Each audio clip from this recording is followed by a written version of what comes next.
Hey, how's it going? It's me, Stas, your video agent. Today I wanted to go over a question that keeps popping up from people all the time. Should I get pre-qualified before I go looking at houses?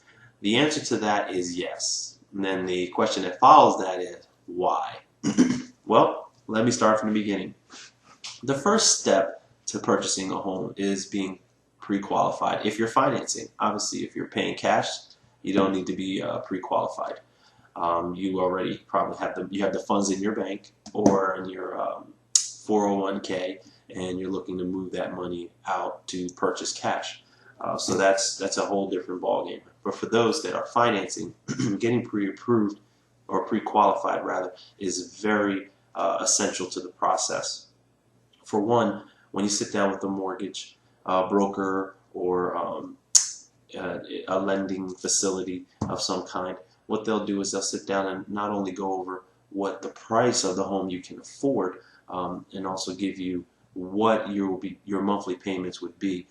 That'll be it'll be kind of like an average of the price with an interest and a term, but you also have to put into consideration the taxes on the property and the insurance that the property will need. So a lot of people, they go off of just, oh, a payment of this with the interest. Oh, I can do that. Well, depending on your property, where it's located, the market, taxes and insurance play a role. Also, the lender would sit down with you and go over what they call a debt to income ratio. That means you're generating this much income, but you have this much going out of your income to debt. So that also plays a role. So you could be making a substantial amount of money, which could qualify to purchase a home. But once you start adding up all the debt that you have, whether it be credit cards, just different debts that you may have, a vehicle, a second mortgage. Once you add up all the debt, the debt to income ratio will let the lender know exactly what you can afford and up to how much. One of the issues that people find is that they'll go out and they'll start looking at houses. They'll fall in love with a home that's $300,000 and say, this is our dream home. Agent says, great, let's go ahead and write up an offer. You go back and you say, all right, let's write up an offer. The agent says, okay, do you have a pre-qualification letter? No, you don't have a pre-qual letter. Well, all offers need to be accompanied by a pre-qual letter, or if you're paying cash, a proof of funds letter must accompany the offer. Once you go through that, the agent says, well, you need to go and get pre-qualified. It's very simple. It takes 15 minutes. What sometimes happens is you had an idea of the type of house you wanted and maybe the price range you wanted, but you really aren't qualified to purchase that high. Now the lender tells you, well, you're qualified between 150 and 200. Now you're looking at a different class of home, because $100,000 more is $100,000 more. You're probably going to get a lot more value. Probably puts you in a different neighborhood, different area, and such. So now you move on to homes that are between the 150-200 range, and they never quite add up to the home that you looked at that was 300,000, and you start to feel like you're settling for something. So that's just one part of it. Excuse me.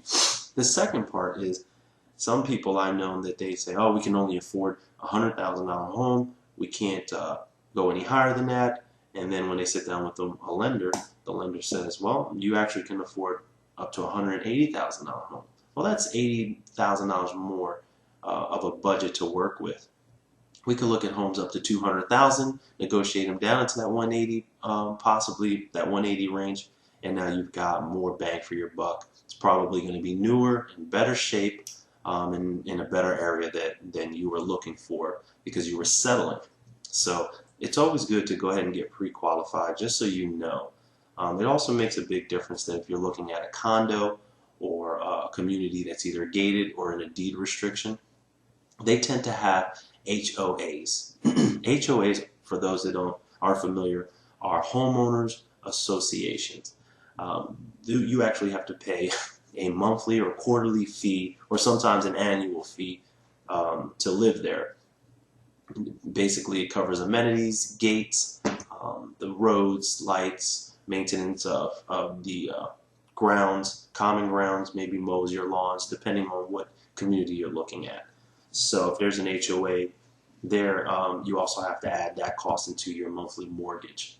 So there's a bunch of different things that you need to sit down with your lender and say, hey, I'm looking at purchasing in this community. This is my budget. This is how much I make, and this is my debt. A pre-qualification is just giving you a guesstimate based on what you've told them, what you have, what you qualify for. Next step is just to go out there and find that house that works, submit the contract, and go from there. It really is a lot simpler and less scary than most people think. An offer won't be submitted without one, and you could, but a lot of agents for their sellers will say, do you have the pre-qual letter? If you don't have the pre-qual letter, that they won't even forward it to the sellers for review. But we can definitely help you with that. I've got a bunch of in-house lenders I work with. You can go to your financial institution, you can go to a mortgage broker, you can go online and apply for Quicken loans. Definitely not as difficult as a lot of people think. It's just another hill you got to climb over. But once you get pre-qualified, you'll feel more comfortable, and you'll know, okay, this is what I can afford. This is our budget. Let's go ahead and find that dream home. Hope I was able to answer. And feel free to give me a call with any other questions. My number is 941-209-1561. That's 941-209-1561. And you can reach me via email, stas@erincatron.com. And of course, visit us on our website at Southwest Florida SWFL househunters.com. Thanks, and I hope that you guys are having a very blessed day.